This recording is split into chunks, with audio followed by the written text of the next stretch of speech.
we understand truly how to love people without conditions. Like, what do you think? That's 100% the truth. Um, I personally feel like I personally feel like in the cases where we do experience unconditional love, it's mother, son, father, it's parent to kid, or kids to parent. I feel like that's the unconditional love. And you see it when mothers are, on drugs and strung out, and the kid is still like, that's my mom.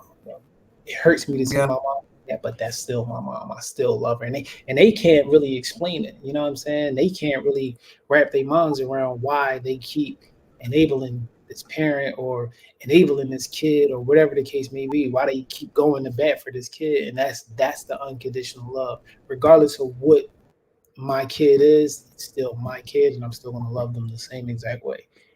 They might be a knucklehead, but still my kid. I'm gonna love them the same way. You know what I'm saying? I think that's really the experience of unconditional love. It's very rare that you ever see that with a spouse. You know what I'm saying, or a relationship. A lot of times, somebody might do something wrong. You might wrong somebody. You might hurt their feelings, and then now the relationship is over. Everything is done. The trust is broken. You can't get it back. Whatever, whatever. Like, and to me, in my mind, that's love unconditional. You know what I'm saying? mm-hmm, mm-hmm. All right, cool, cool. That's real good. That was real good. It's just that was deep. So because of the you keep feeling sorry for when you keep on hurting me, and I had to clear that up because some people think just taking people's crap is love, and then you got people that really think that they're loving you because they just want you to do right. And Right. who's to say what is right in your eyes? Because whatever the person's like journey is and what God told them to be obedient to, then that is right. He might not have told them to stop eating. You know what I'm saying? Like that might be your downfall eating. It's not them. Mm. So as long as we are all like my dad will always say, stay in your lane. I never understood exactly what he meant by that until now. Like stay in your own lane. Like people keep swerving, trying to do things that are not meant for them to do, and then the people that are supposed to be speaking up and end in silence are like rearing behind, tailgating behind people that don't even know what they're doing. Like, so you feel me? Like I'm so I'm just Nah. like I was to the point, like before I came to Philly, I was almost to the point of like really giving up on because I was so stuck in what I knew and traditions, and I was like, this can't be life. This can't be love. Like I grew up watching y'all do this, and I'm 33 watching you do the same thing. I have to see for myself what life is, what life is, Right. And I was okay. So I was even told that like people up north are mean, from the south, and I'm like, no, they're not mean. They move with a purpose. They don't waste time, and so it's just like until you see things for yourself, you don't know. So like I Mm-hmm. know that like in church earlier, the pastor was like, you don't have to stay here because your grandmother and your mother. This is the family. Go and learn God for who He is for yourself. Like because if you keep listening to Mm-hmm. people who haven't even faced their own fears or ventured out on things that you're trying to do in this generation, and it won't be done if you keep like going back to like what you know. Exactly. I always say, like, you take everything with a grain of salt. You know what I mean? I take even bad information. I take it because that shows me what not to do, where not to go, how not to move. Even if is bad, it might be bad advice, but I'm still gonna listen to it. And I could take Right. something from bad advice and utilize it to my, what I'm saying, to my own advantage, to put me in a better position, or to make me a better person. Um, I think that I think that we all need our own relationship with our higher power. Like, you know what I mean? For some people, what may work for some people may not work for other people. My whole theory is if whatever it is that you believe in makes you a better person, makes you treat other people better, then you should Yep. hold on to that. And if it doesn't, So then you got a problem. right, you gotta get around some better people. So tell us about you. Tell us about being the first independent artist of the Performance Garage in Philly. Yeah, so there's this place off of like on like Brandywine down over by Community College of Philadelphia. It's a dance school actually. It's like a dance Mm-hmm. theater. Mm-hmm. And I was looking for. I came up with this idea of me, me wanting to do a residency. I was thinking to myself like nobody has ever done it before from an independent standpoint. Put on a string of shows for the month. I funded it myself. I curated it myself. I performed. I performed every Wednesday of the month for 1 hour, and every hour that I performed a different set. I never performed the same song twice Thank you. in the whole month. Because like I feel like as a performer, Totally. we tell them we almost done. I feel like as a performer, Feel it down. uh, I feel like as a performer, we shouldn't, as an audience, as a fan, we shouldn't know your every move and performance. Like I want to, if I came to pay you, if I came to see you and I paid like for a month straight, or you said you're doing every Wednesday, I shouldn't get the same. I shouldn't know the line before you Right. unless you know. So, and when you even performed that, was it First Friday? That was my first time seeing you perform, Oh and yeah. and it was just like how you did it. It was a performance, it was a feeling, and it was an interaction. It wasn't just I came here to like, cause you already knew who you were. You knew your worth before you got on the mic. And let me say, that was my first time, my first day in the city, my first time ever performing. Like, yeah, like so. And I was just like in front of all these people, but you stood out to me because it was like, yo, I got these socks in the back, and I'm like, okay, so I'm on to something because before the show, I didn't have everything quite together, so I was like, let me pass out these business cards and just try to show them that I am more than what I am standing up here. And it's like you were the only person that it was more of an. It was from the beginning to the end. It wasn't just like let me say what I got to say. You worked the room. You said your purpose outside of being there, and then you was like, okay, well, let me get my grind on too. So I respected that, but yes. So, I, but I learned. so, I but learned that you gotta be multi-dimensional in these yeah, rooms. Like when yeah, and I, see, I had just started. People don't know. I had just started. I just started performing in 2021. My first time performing was in 2021. yeah, oh, I wouldn't know that. People don't know that I've only been performing for 3 years. Like so, I kind of had to learn a lot on the fly. But you know what I did? I stole. I stole from people. I seen what people was doing, and I was like, I could do that. I could do that. I could add that. Let me add that to my bag of tricks. You know what Okay. I'm saying? If I seen somebody out and they handing out their flyers, I started to get to the shows early at the door and I'm Yeah, handing everything out, right? So yeah, by the time I get up yeah. on stage, hey, oh, this is the They boy know, that gave me his card. they know who And you then are. Yeah, when I do a great job, now they want to scan everything and see what's going on with me. You know what I'm saying? So I'm like, I just had this whole like little strategic and this marketing and promotion. I'm a great marketer, great promoter. Like I just make sure that I couple all of that in with the artistry, and it flourishes. It works. It works. It works. It works by itself now yeah, because yeah, now the people are, what I'm saying. Oh, tell them about the socks. You got the socks. Oh, you the business boy. You do. You know what I'm saying? Is now they know who I am, so they do all of that for me, and I could just focus on being an artist for the most part now. yeah, yeah. I totally see that. I see that. So I cut you off when you was getting on it. end of the residency program. So did Oh that yeah. all? Did some of that come So from? Did some of that come from them? did some of it come from? Like you said, you took a little bit from like every. So did you learn some of your strategics from the residency program? No, I got the whole residency idea from LaRussell. You ever heard of LaRussell? Yeah. So he got this whole thing going on with the pergola in his backyard, and I'm like, that's cold, like that's super crazy.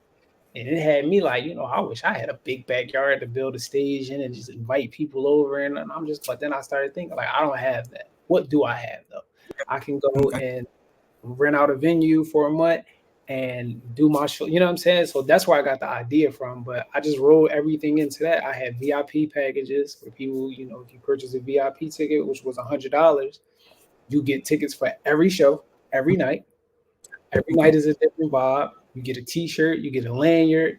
You know what I'm saying? Like you get whatever you get. And then I also had an incentive for perfect attendance. So if you bought 4 tickets and you came to every show, you get a coupon for 50% off of anything on my website that you want. You know what I'm saying? You get to use a code. And anything on my website that you want to purchase, you could get for half off. So if it's a $20 shirt, you could get it for $10. You know what I'm saying? Mhm. Like, so I always build stuff in it for people who support me to feel like they getting more than their money worth. You know what I'm saying? Like Right.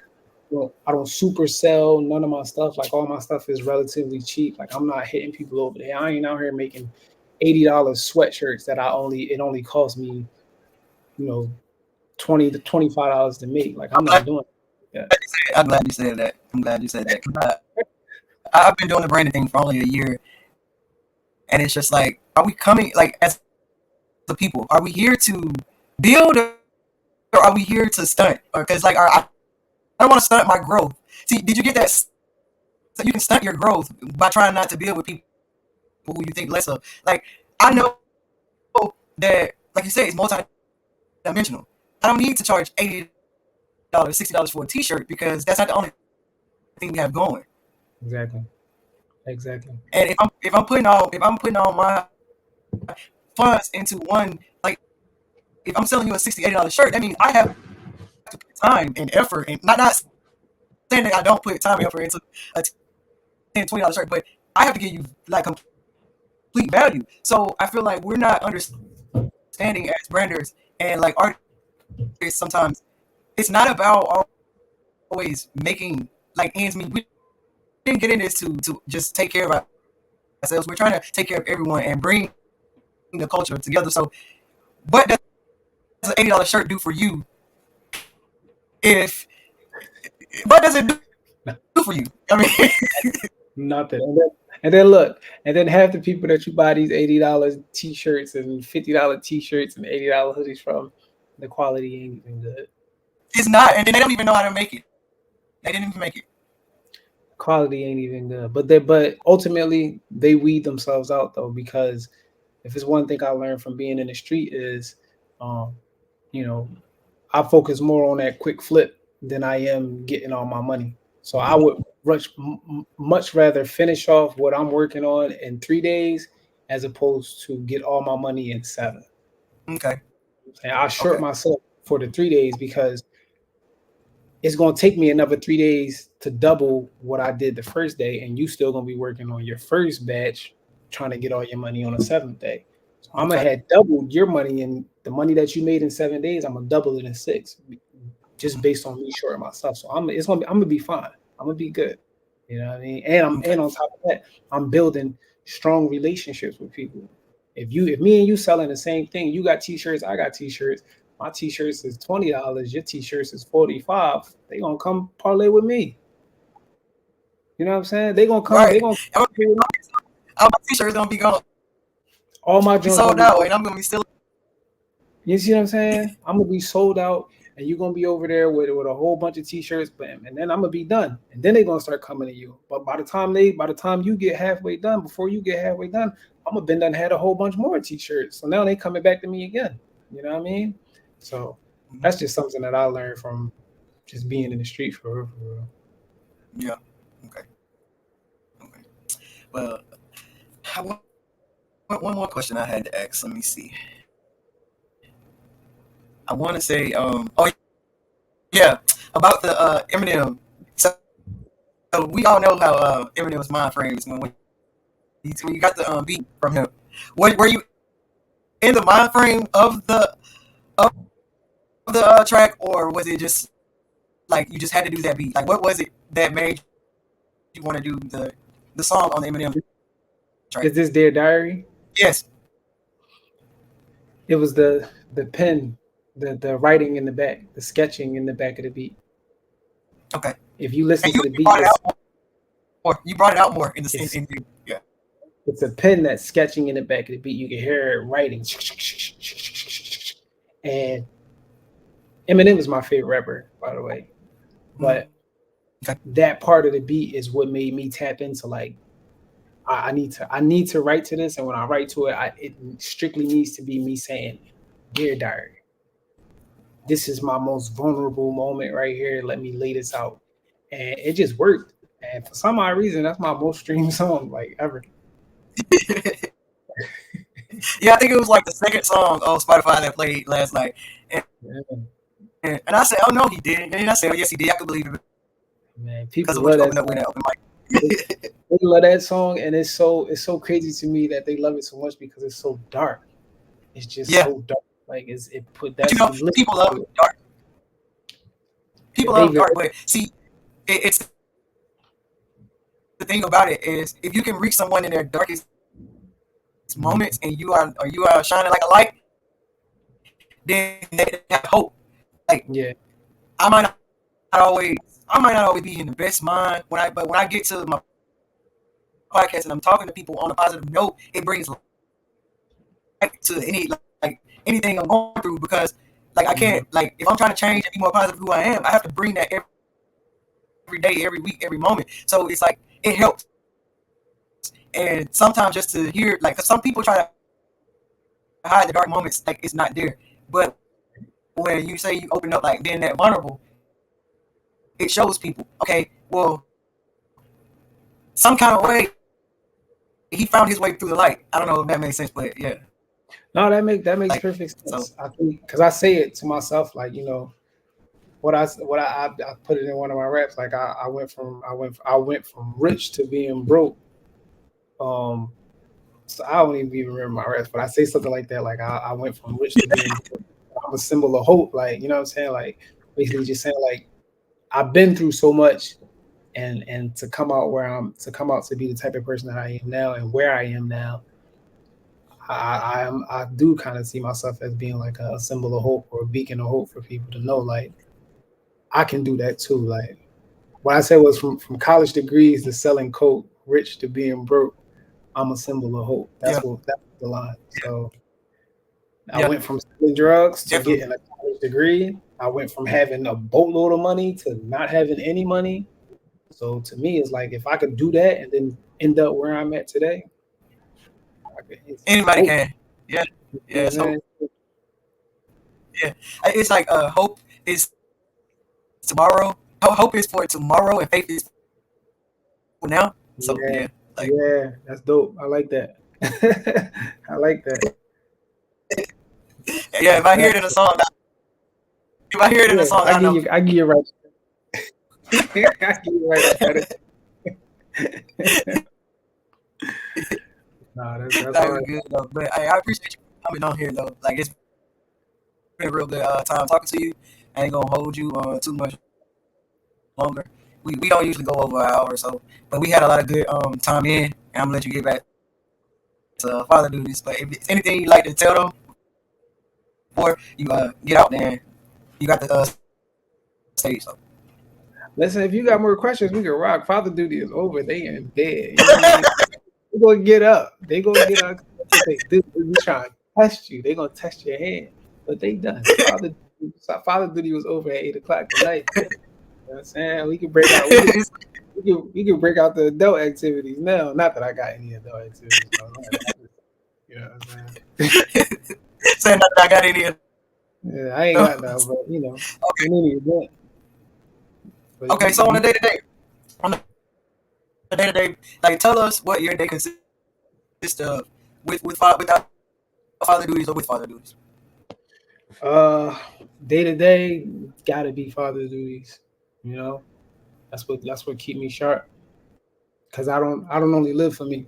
I live for my children as well. So I can't make a decision without having them in mind. I can't wake up and be like, oh, I can't go into work today because I gotta take care of them. You know what I'm saying? Like, so it doesn't resonate to me to So be you got kind of, perfect attendance at work. oh yeah, they be forcing me to take off. Like they force. I'm that guy. I'm the Okay. like I'm the 250 PTO hours in the bank guy. Like at the end of the year, they be wanting to snatch my drinks up. Yeah. Yeah. Hey, I'll be amazed about that too. Whenever I get from a job, like I have a whole check like full of like my last check. I'd be like, oh man, I should have waited to quit. Like, cause I had like my last job working. I didn't even realize how much PTO I thought I was using, but I didn't use. And I was just like, oh man, all these trips I could have went on, but you know what I'm saying. Indeed. But I'm like, gotta go to work. Gotta go to work. Yeah, I go But to work. sometimes you have to. But sometimes you have I go to work. to sit down. I enjoy working. I enjoy what I do. Um, uh, but because I'm helping people, and I feel like that's my calling. Whether it's music, whether it's in the religion, whether it's through my career, I'm put here to help people. That has helped me dissolve any type of hatred that I would ever have in my heart. Is just help people, like do something for somebody else. I'm feeling sad, I do something for somebody else. When I feel mad, I do something for somebody else because it just puts me in a mind state of just being grateful. You know what I'm saying? And just having that gratefulness because I feel like we all one bad day away from a psych ward, man. You know what I mean? That's all it takes. One bad day. I thought you said we didn't have any bad days. I'm just saying, like, that's all it could take, though. Imagine if you had one of those days where everything just goes wrong, like everything goes wrong, and you just snap out. And the next thing you know, you in softball somewhere, like you know what I mean? Like that's what. So that mindset, like knowing that, it always keeps me just on the grateful side of things. Like I'll never hesitate to go on my podcast. I see somebody, oh, God, you got, can I do this? God, you got dollar, you got this. Oh, yeah, I got you right here. Or like take that. You know what I mean? Like not because I got it like that. I actually do Right. it because I don't have it like that. Yeah. Yeah. You know? Yeah. So I've walked past what is it because Kensington. before my surgery I was an intern. I was an intern at Philly Podcast Space on North Hancock, Oh yeah, I know what you're and talking about. before my surgery, and so the same individuals out there. They call it is it Kissington or Yeah, Kensington Beach. yeah near that. So I always walk that area, and they're like, "Why are you just walking around here so freely? You don't know?" And I just it's like I don't know my water.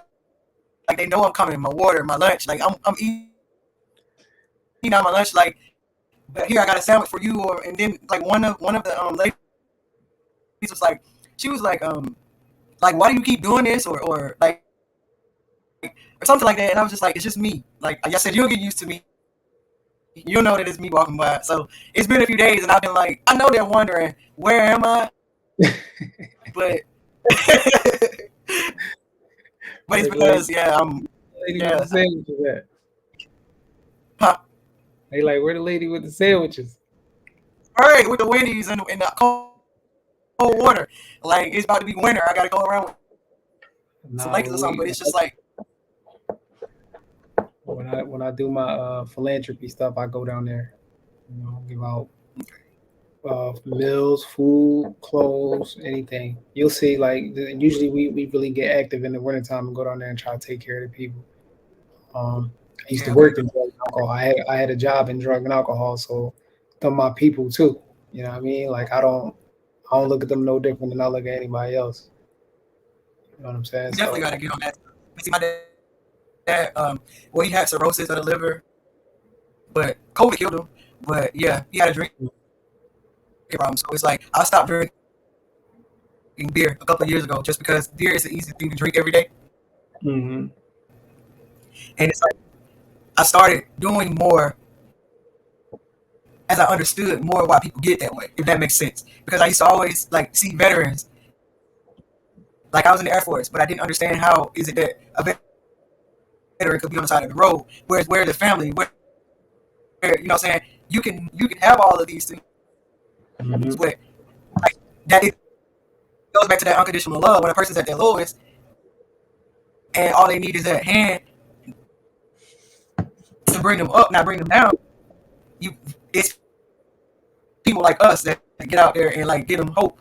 Okay, well, yeah, I used to do this, I used to do that, but here goes some water in the verse. You know what I'm saying? And it's just like the little things that they don't have out there. So A lot of them people out there, man, they don't want money.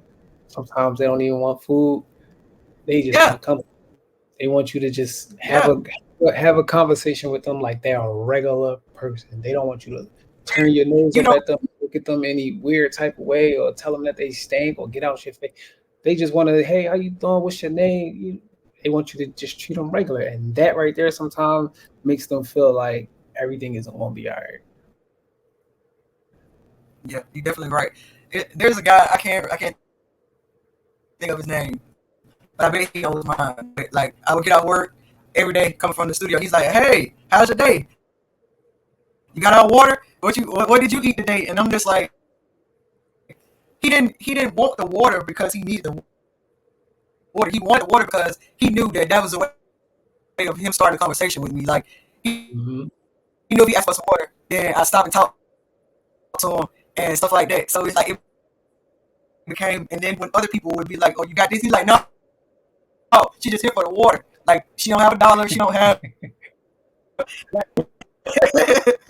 You know what I'm saying? So I can respect that. Like, and he would always look out. Like Yeah. you know, but yeah. So it's like just I always say just be mindful, be watchful. You know, and just be like who like whenever you say something to somebody, just be mindful who they are because you never know who they are, what they can Never know. be, and just watch what you say. You know. You never know. I learned that from my dad too. You never know who's watching, so always be good. Always Yeah, be yeah. good. Always be your best because you never know who's watching. Yep. Okay, so you say you became a dad at a young age. Yeah, How old were you? I was 17. 17 when I had my first kid. Okay, okay. I mean, it's not like 13, but it's 17. So It's you like know, 13 when you don't know nothing. It's like but that's how 13 because I was you felt. Like, I was I was pregnant 16, baby came right, 17. You know what I mean? right. So And so you were just getting started. yeah, I ain't had no business. I ain't had no business being in the business, man. but, but hey, look, it's all working out now.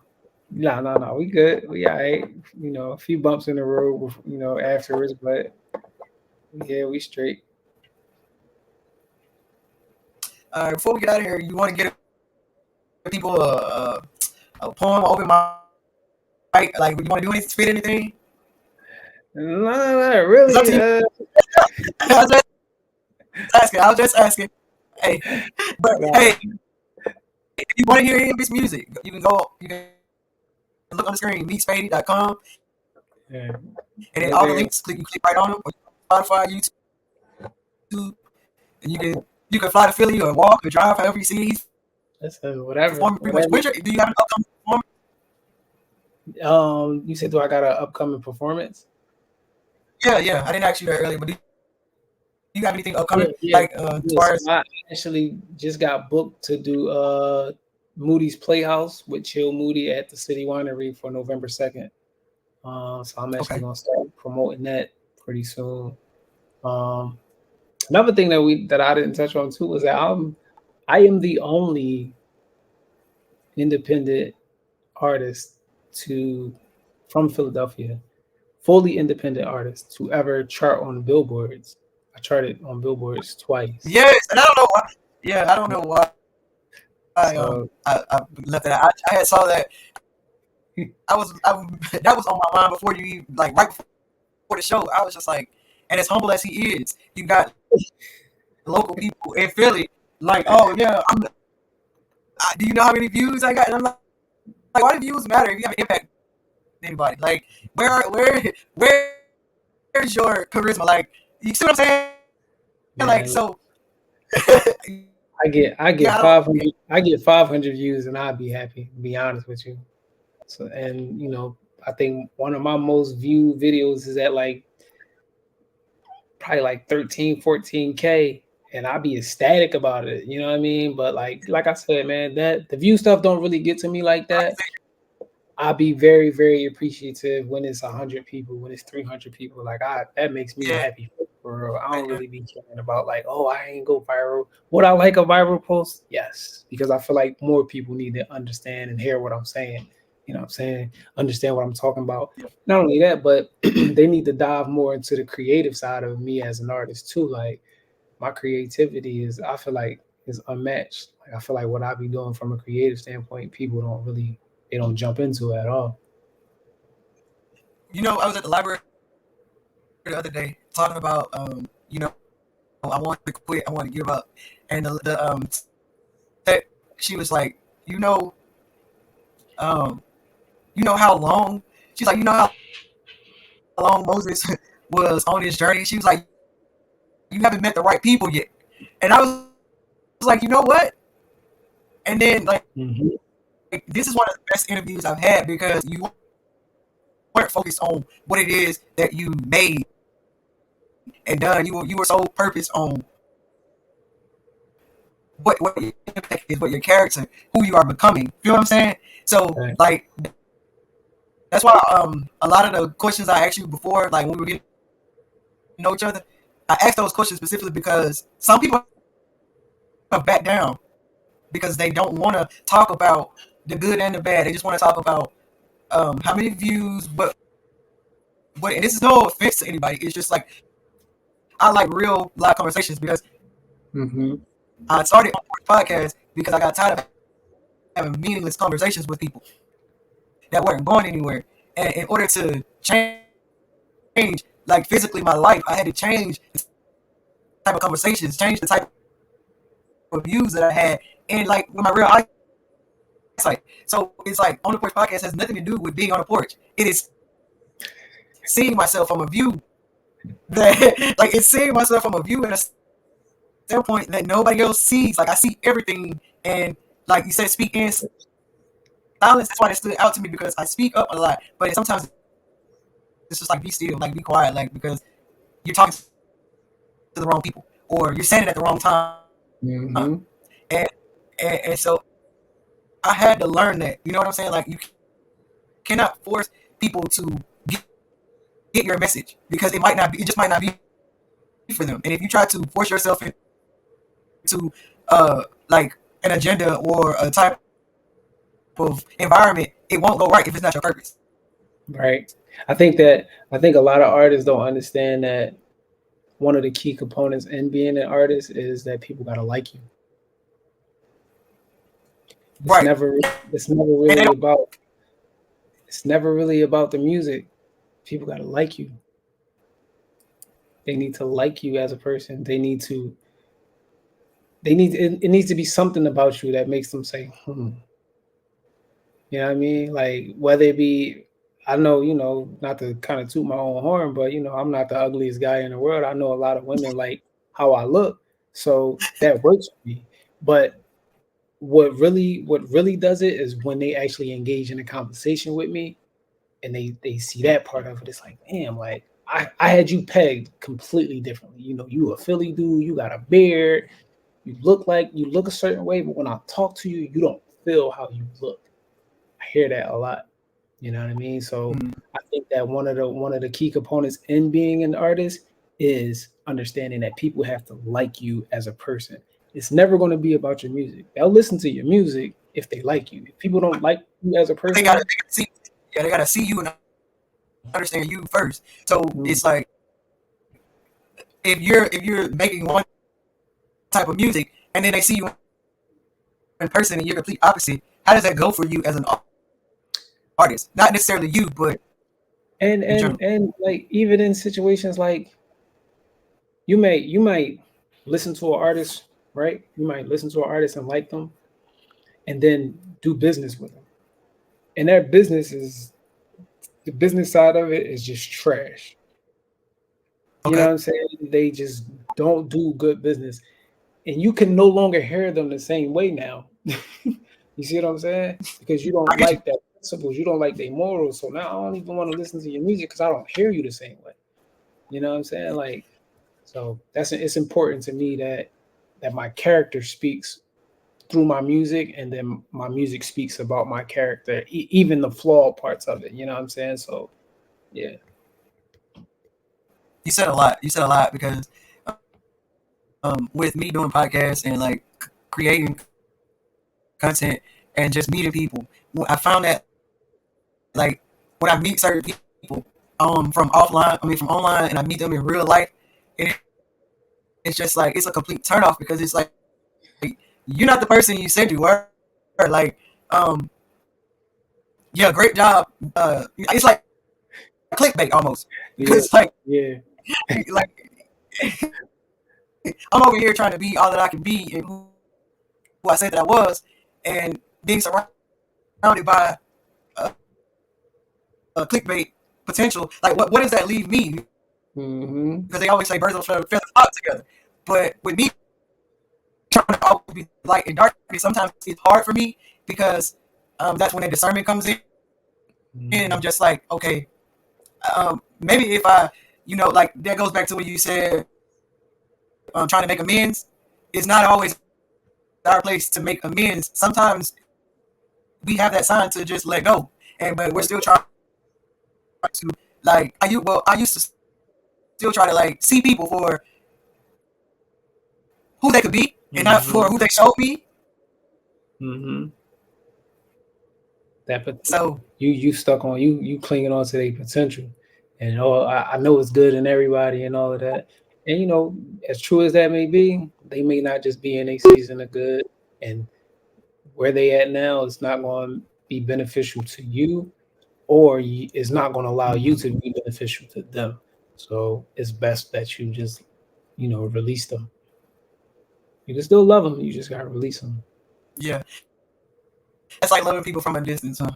Hmm. Long spoon. Okay, so I got when it comes to TV shows. Okay, would you prefer Martin or Wayne brothers? Martin. Martin. Yeah. Okay, what makes you choose Martin? You know what really makes me choose Martin is the versatility and the characters for him. But not only that, it wasn't just how versatile he was with his characters. I really, really had a great appreciation for the creative wardrobe and the fashion sense that Martin had. He was very, very intentional with the stuff that he wore.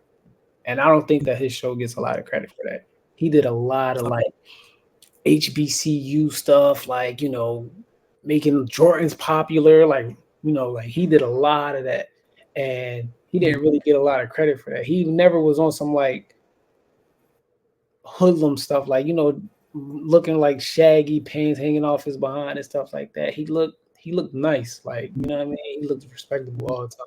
I don't think he get a lot of credit for that, man. You know what I'm saying? So I appreciate that. Sweatsuits and Jordans and all that, like man, that's my twist. So I like that. Yeah, I think him and Will Smith on the Fresh Prince, he did a lot of stuff, but Yeah. He didn't really cater he to like HBCU stuff though. Like, right, right, he did it. But I feel like that after that era, nobody else even tried to. nobody. Everybody was just trying to go viral. Then Yeah. after that, Yeah. Yeah. okay, so okay, so Jay Z or J Cole because you had a song Hmm. and you mentioned Jay Z. That's why I put Jay Z in there. Um. I'm gonna go with Jay Z. Jay Z. I'm Okay. gonna go with Jay Z. If we just going for Like, are we just talking about rap wise? Well, just I Just would say, I mean, just who I prefer, right? yeah. I prefer. Damn, that's tough. I'm sorry, I cursed. I'm sorry. Now you good, you good. That's tough. That's tough because I could listen to Cole all day, man. And Jay-Z, like Yep. Jay-Z, I gotta listen to him differently. I can't listen to Jay-Z the way I listen to everybody else because he says things that you won't get until 6 months after you heard it. Like, that's Jay-Z. Like that's so my style of listening to Jay-Z is really, is real like ear to the speaker type. With Cole, I could just relax and you know what I mean? I'm not doing all of the critical thinking while I'm listening as well. You know what I mean? So I think the preference is all about what mood I'm in. If I'm more in a relaxed mood, it's Cole. If I'm on my critical thinking joint and I'm doing a lot of stuff and I'm trying to get my brain going, I definitely go Jay-Z. Okay, okay. All right. So, um, do you know who Lecrae is? Yes, Okay. So Lecrae or Kirk Franklin Lecrae for sure. for sure. I'm going. Yeah. I'm going with Craig for sure. Don't. That's no shot at Frank now. GP, are you with me? Yeah, don't get me wrong. You know what I'm saying? Like, listen, guy, he had guys people doing one thing. You feel me? Like I ain't gonna stun on Alt like that. But I'm going with Craig. I'm going with Craig. Yeah. Yeah. I like Lecrae too because he speaks more. Like Kirk Franklin, like he said, no disrespect to Unc, but Lecrae speaks more to like ever changing. Like when you're in the streets, he show you how to get back right. Like He's you know what I'm saying? So he's much more diverse and it's not a try hard feel. It's like mhm. when Kurt Franklin is trying to do that, you feel like he's trying to cater to a younger Yeah, crowd. With Lecrae, it just seems yeah, like it's organic. yeah, yeah. Yeah, man. One K few. But yeah. So I think those are all the questions I had about like which one you would prefer. Okay. So outside of Philly, what is your favorite city? My favorite city outside of Philly, it is definitely not New York. I really don't. It's definitely not New York. I love New York as far as like when I go up there for shows and stuff, but like the traffic and the time that it takes, and everything being so far and everything being so dumb as far as like the lights and cameras and stuff. No. Um, Yeah.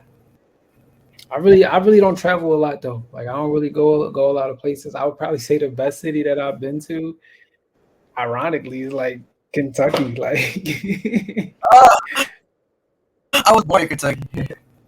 you was born in Kentucky? Yeah. That's crazy. Yeah. Kentucky probably was like my most favorite. Kentucky is more like my speed. It ain't too fast. It ain't too slow. You know what I mean? It was just right. It was just right for me. Borderline country, but you got Yeah, a city. it's country enough. It's country enough, but it ain't that. I think where was I at in Kentucky? What's the capital of Kentucky? Would it be Louisville? Would it be No, Jefferson? no, I wasn't there. Um, I don't know. I went there for a Big Crit show. Big Crit had a show out there, and I went there, and that joint was crazy. I enjoyed myself. I met a lot of great people out there too. Yeah. Yeah. Shout out to the Tuck. I don't remember much.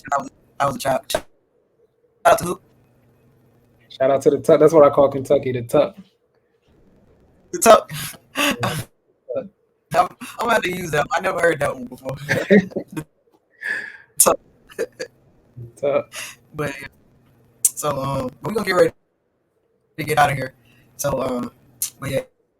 Anything like they said in the comments, they said they love the guests, and everybody was commenting and stuff. So well, I'll get you. I couldn't really see no Uh, comments though. yeah, I don't know why you can't see them, but sometimes I see him now. Yeah, I see him right here in the sometimes comments. they load up after the fact, after the video upload. But I will say the download version of it. Once everything upload. Oh, she said Frankfort is the capital of Kentucky. I can't. I don't. It wasn't. It wasn't that. That wasn't where I was at. You know. That wasn't where you was. Yeah, that wasn't. It does sound like. I can't remember where I was. I can't remember where I was at, but it was a vibe though. I had a good time in Kentucky, man. You had a good time. I had a really good time. Got out to the top. To the top. So to the top. Okay, enjoy the show and tonight's guest. Hopefully you will be back. Yeah, we'll get you on. We'll get you on face to face. I'll definitely pull up, man. I don't got no problem. Thank you, Kimberly. I appreciate that. I appreciate I don't know. I don't want to mess somebody's name up. Julia Jackson. I see that. Celista. I feel like I'm messing. Celesta. Hey, you can say me so funny because she's look. comedian, I'm gonna call you Cece, baby. You Cece. When Spady see you, you Cece, because your first name start with a C and your last name start with a C. You Cece to me, baby.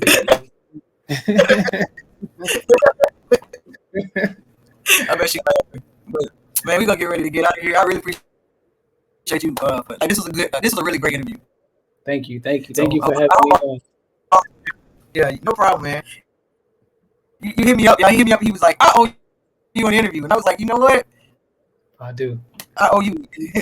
That's the stuff that I'm talking about, though. Like I remember I said it to you. I remember you had asked me to come on. I said I would do it, and I think it just got lost in the DMs at one point.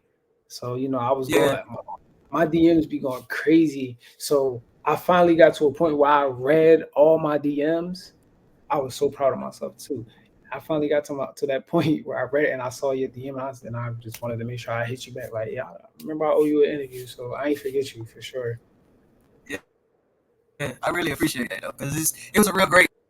And then it's like you said some things that I needed to hear. So okay, that's what it's about, man. The highest human act is to inspire.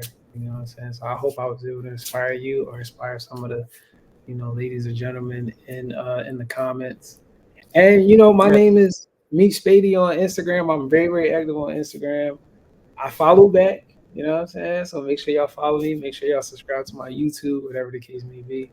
Tap in with me. I really, I'm a people's person for the most part. So as long as you ain't trying to be, slimy with me, hit me up in a DM. We chop it up. You follow me, I follow you back. I engage with your content. If you need advice, I'm here to give it. Marketing advice. If you need advice on how to start your business, I got a couple of businesses that I'm running and they're doing really good. You know what I'm saying? Like, I'm just all here about helping people and helping them grow, even on their platforms. Like, that's what I'm about.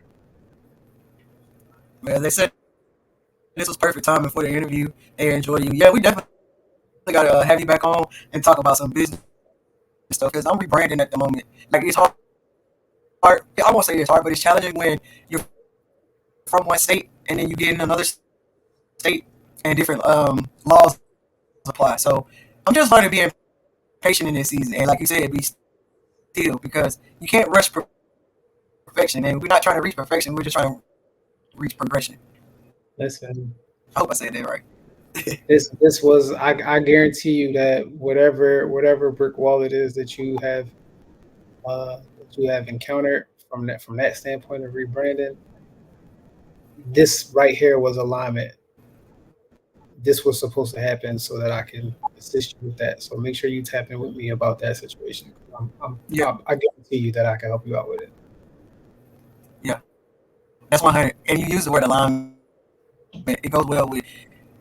I'm not going to even lie to you. It's perfect that you said the word alignment, because I was like, I don't know if I'm ready to do this interview. I was about to make up some lame excuse and just say, okay, maybe my show might not be for you because I'm rebranding and like getting rid of. And then I said, you know what? He wants to do this interview. We're gonna do this interview. You get like, yeah. So it was like, it's another thing with being fearful and doubtful too. So yeah, definitely, yeah. Like a lot of people flake on me. I said he is one person that has, like, I didn't have to keep saying every day, you're gonna show up, you're gonna show up. I hit you up, and you was like, yeah, we doing it 808. I said, okay, well, yeah, we're doing it. My word is bond. If I ever can't do anything, I'm definitely gonna communicate with you. Once I say I'm gonna do something, that's what we